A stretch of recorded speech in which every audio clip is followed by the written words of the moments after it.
Fíjense que a veces dar con la ubicación de algunos malandros no siempre es tan difícil como nos lo pintan en las películas. No necesitas ser policía de investigación, agente encubierto, detective privado o un señor con gabardina que resuelve homicidios. Por ejemplo, donde yo vivo, los del punto siempre han tenido la bonita costumbre de soltar balazos al aire. No sé por qué, no sé para qué. Y sinceramente tampoco quiero preguntar porque me gusta conservar mis órganos internos donde están. Y antes de que crean que les estoy poniendo dedo, no. A lo que voy es que hay personas que hacen hasta lo imposible por pasar desapercibidas y luego están estos genios que anuncian su ubicación con más entusiasmo que una sucursal nueva de Coppel, porque al menos donde vivo, no es precisamente normal que la gente salga a las 2 de la mañana a disparar al cielo como si estuvieran tratando de derribar una estrella. Tampoco es muy común contratar grupos musicales medio conocidos para amenizar una peda en una calle donde normalmente lo más emocionante que pasa es que el señor de los tamales llegó media hora tarde. Entonces, cuando alguien hace esas cosas, pues llama ligeramente la atención. Digo, tal vez mi percepción está alterada, pero creo que si tu fiesta se escucha en 3 colonias y parece tráiler de película bélica, quizás el anonimato ya no es una opción, y precisamente por eso, donde vivo hay muchísima rotación de personal criminal. Es como los vendedores de internet en los tianguis. Un día ves a los de Total Play, otros días a los de Megacable, luego a los de Easy, y al mes siguiente ya no está ninguno porque cambiaron de compañía o de plano cambiaron de plano existencial. Ahora, no sé si estas experiencias me tocaron porque toda mi vida fui a escuela pública, que es básicamente un documental de la vida real con presupuesto limitado, pero a lo largo de los años llegué a conocer a 2 dealers que estudiaron en la misma escuela que yo, en distintos grupos, eso sí, porque tampoco quiero que parezca que mi secundaria era un centro de capacitación empresarial, y obviamente cuando eres niño no te das cuenta de nada, tú los ves y piensas, mira, ahí va Juan. Ya años después descubres que Juan tenía más estructura organizacional que varias empresas donde he trabajado. Con el tiempo empiezas a conectar puntos, te enteras de ciertas cosas y aplicas la técnica milenaria de supervivencia mexicana. Hacerte bien y alejarte discretamente, pero recuerdo que en su momento me llegaron a platicar cómo estaban organizadas algunas cosas, y cuando comparé esas historias con una investigación que estuve haciendo para este video, encontré muchísimas coincidencias. No digo que en todos lados funcione exactamente igual, porque cada región tiene sus propias mañas, pero las similitudes son bastante interesantes, así que el día de hoy vamos a ver cómo funciona una célula del narco dentro de una colonia. Miren, toda organización necesita una oficina central. Amazon tiene sus edificios corporativos, los bancos tienen sus torres financieras y los grupos criminales tienen algo llamado casa de seguridad, que de segura normalmente tiene lo mismo que una combi de Catepec, el nombre nada más. Generalmente una célula opera desde una o 2 casas, casi siempre son propiedades rentadas a nombre de un prestanombres, de algún familiar o de algún pobre desafortunado que probablemente firmó algo sin leer las letras chiquitas. Cuando son 2 inmuebles, normalmente uno funciona como almacén y el otro como área de trabajo, porque sí, aunque suene raro, hasta el crimen organizado aplica algo parecido a la separación de procesos. Los que saben de ISO 9001 estarían llorando en una esquina. Dentro de estas casas suele estar el encargado de la colonia, que vendría siendo algo así como el gerente de sucursal. Es el que vive en la zona, el que conoce los movimientos del barrio y el que recibe instrucciones de niveles superiores. Su trabajo normalmente no es vender directamente, más bien administrar el personal, coordinar actividades y distribuir las órdenes. Después encontramos al dosificador, que básicamente es el químico de Temu. Su trabajo consiste en preparar y mezclar las sustancias para aumentar el volumen de venta, porque no sé si lo sepan, pero en este negocio también existen los productos pirata. Algunos mezclan polvo del diablo con medicamentos, otros con sustancias de relleno como talco o bicarbonato. Ya ni la Por eso luego algunos dealers pierden clientes. Imagínense qué tan malo debe ser el producto para que una persona diga, pues sí me gusta consumir sustancias cuestionables, pero pues no mames, tampoco basura. Luego están los halcones o vigilantes, que son básicamente las cámaras de seguridad, pero con menos dinero que un asalariado mínimo y ansiedad. Su trabajo es observar y reportar, nada más. A veces los encuentras en azoteas, a veces en tiendas, a veces en puestos ambulantes, a veces dentro de vehículos estacionados. Ellos son quienes avisan cuando entran patrullas, vehículos militares, personas desconocidas o cualquier movimiento extraño dentro de la colonia, porque para ellos, una señora paseando al perro perro puede ser perfectamente una señora paseando a un solo perro o un operativo federal con presupuesto limitado. Y suena chiste, pero sí podría ser el caso. Finalmente están los llamados manitas o halcones de piso, y aquí es donde aparece el eslabón más vulnerable de toda la cadena. Generalmente son personas que viven en situación de calle o que tienen problemas severos de adicción. Y sí, ya sé que puede sonar algo redundante, pero vaya, ellos son los que principalmente venden en la calle a cambio de dinero, protección o incluso solo por su propia dosis diaria. Son los más reemplazables para la organización, porque tristemente en México hay una enorme cantidad de personas viviendo situaciones muy difíciles, y cuando un negocio basa su modelo de operación en aprovecharse de la gente más vulnerable, ya te das cuenta de que estamos hablando de una industria bastante miserable, aunque eso sí, miserable pero sorprendentemente organizada.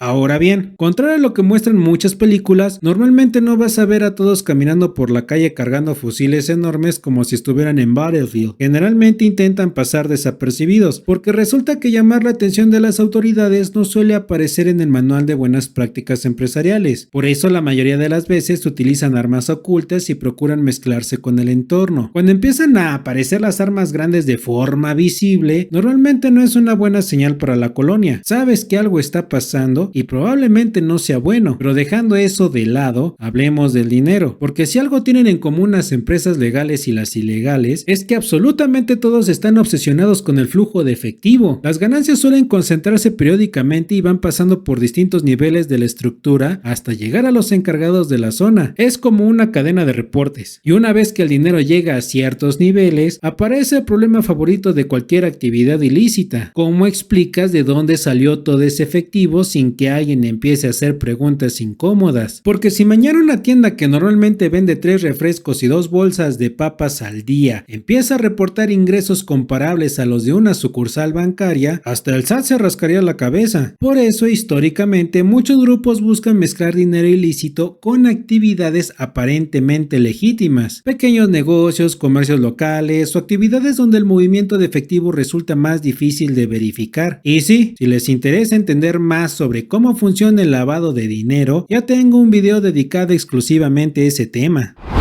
Otra cosa contraria a lo que algunos imaginan, estas células criminales generalmente no están aquí para proteger a los vecinos. Su prioridad principal es proteger su negocio, nada más. Su lógica suele ser algo así como: mientras nadie interfiera con nuestras actividades, nosotros no interferimos con las tuyas. Lo cual no es exactamente un programa de seguridad pública, es más bien una cláusula de términos y condiciones, porque sí, puede ocurrir que intervengan en algún problema local o que reaccionen cuando alguien afecta directamente sus intereses, pero normalmente eso no ocurre porque amen a la comunidad, ocurre porque alguien está alterando el ecosistema económico de la zona, que no es lo mismo. Al final del día, lo que quieren es operar sin competencia, sin interrupciones y sin que nadie les desacomode el negocio. Es capitalismo extremo, pero con menos declaraciones fiscales. Ahora bien, en los últimos años muchos grupos han dejado de limitarse únicamente a la venta de drogas, y aquí es donde la cosa se pone bastante más preocupante, porque algunos han comenzado a ejercer formas de control territorial y social. Obviamente no gobiernan oficialmente, no salen en las boletas electorales y no aparecen en los informes de gobierno, pero en ciertos lugares terminan influyendo en aspectos de la vida diaria más de lo que debería ser normal: cobros de piso, extorsiones, control de ciertos mercados, presión sobre negocios locales, reglas no escritas que todos conocen pero que nadie redactó. Es como vivir bajo un reglamento vecinal hecho por gente que definitivamente no estudió administración pública, y lo peor es que muchas veces funciona, porque cuando las instituciones fallan, alguien termina ocupando ese espacio, y aunque las circunstancias cambian dependiendo del lugar, la idea general es la misma: mientras más control acumulan, menos depende la colonia de las autoridades formales y más depende de personas que nadie eligió. Pero bueno, si después de escuchar todo eso todavía aparece algún delincuente ofendido diciendo que lo estoy haciendo quedar mal, hermano, si tu principal preocupación es la reputación de una organización criminal, creo que el problema no es precisamente el video.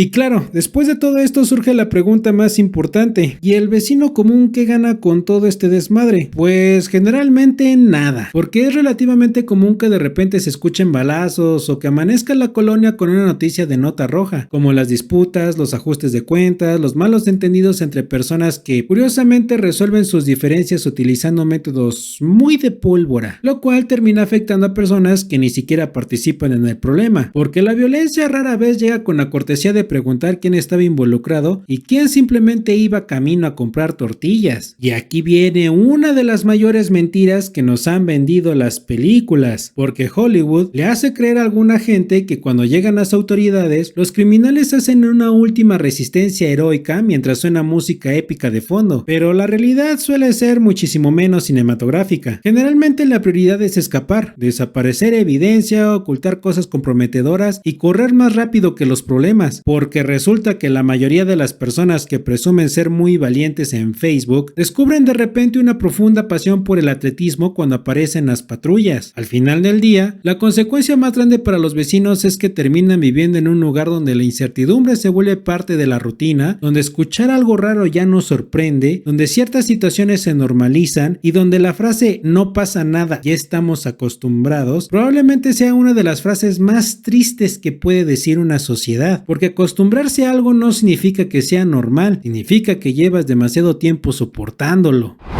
Y aquí surge otra pregunta: ¿por qué si los delincuentes tienen armas, vehículos, gente y toda una estructura detrás, por qué no se quedan a pelear heroicamente cuando llegan las autoridades? Bueno, la respuesta más simple es que un enfrentamiento suele ser un pésimo negocio, y si algo tienen claro estas organizaciones es que al final del día todo gira alrededor del dinero, porque imagínense el escenario: las autoridades localizan una casa de seguridad, si el grupo simplemente abandona el lugar, probablemente pierdan una propiedad, pierdan la mercancía, pierdan equipo y algunas cosas más. Pero si deciden convertir aquello en una escena de Battlefield, el problema crece inmediatamente. Van a llegar más autoridades, van a llegar con más recursos, llegan más investigaciones y de repente una pérdida relativamente pequeña termina convirtiéndose en una pérdida enorme. Es como incendiar tu casa porque encontraste una cucaracha. Técnicamente eliminaste el problema, pero el costo-beneficio está medio raro. Además, hay otro detalle: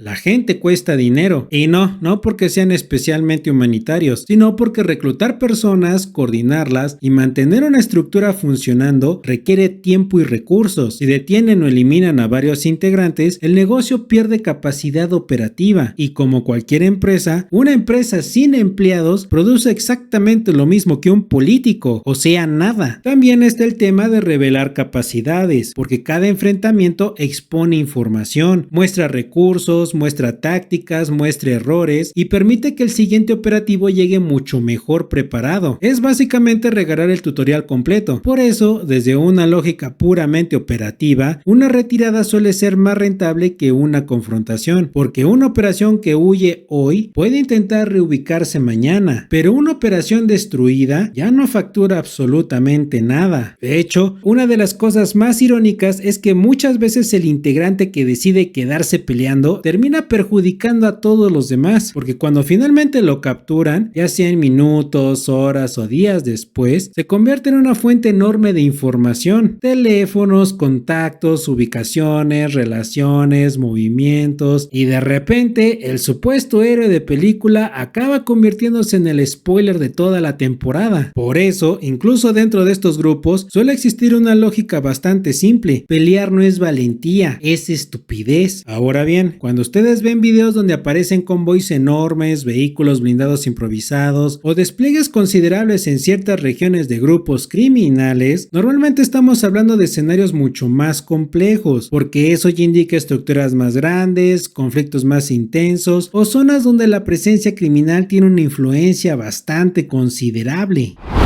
Ahora bien, después de todo lo que acabamos de hablar, parecería que nadie se queda a pelear jamás, y no, tampoco es para tanto. Sí existen situaciones donde algunos grupos deciden resistir o enfrentarse, pero casi nunca es por la colonia, ni por los vecinos, ni porque amen profundamente al barrio donde operan. No se emocionen. Generalmente ocurre cuando tienen que proteger a algún líder importante de la organización, porque si algo han aprendido estas estructuras es que un jefe vale mucho más que una casa, una bodega o una esquina. rutina. Al final del día, una casa se reemplaza, la mercancía se reemplaza, hasta los vehículos se reemplazan, pero encontrar a alguien que coordine toda una operación es bastante más complicado. Por eso los líderes importantes suelen tener esquemas de seguridad mucho más serios. Y aquí es donde desaparece el disfraz de vecino tranquilo, porque quienes los rodean normalmente cuentan con mejor equipamiento, más recursos y una preparación superior a la del militar promedio. Repito, su trabajo no es proteger la colonia, su trabajo es proteger al jefe, y créanme que esas son dos prioridades completamente distintas. Lo curioso es que incluso en estos casos, el objetivo rara vez es ganar una batalla espectacular. Las películas y series hacen creer que todos quieren morir heroicamente defendiendo una causa, pero la realidad suele ser mucho más pragmática. Lo que buscan es ganar tiempo, crear una oportunidad para escapar, proteger a alguien importante o evitar que la estructura completa colapse, porque al final, incluso dentro del crimen organizado, la mayoría entiende algo muy simple: las balas cuestan dinero, las armas cuestan dinero, los vehículos cuestan dinero, la gente cuesta dinero, y una guerra permanente es probablemente la peor estrategia de negocios imaginable. Por eso, cuando escuchan que hubo un enfrentamiento importante, muchas veces no están viendo a personas defendiendo una colonia, están viendo a personas defendiendo activos. Y sí, suena horrible, es como agarrarte a balazos por un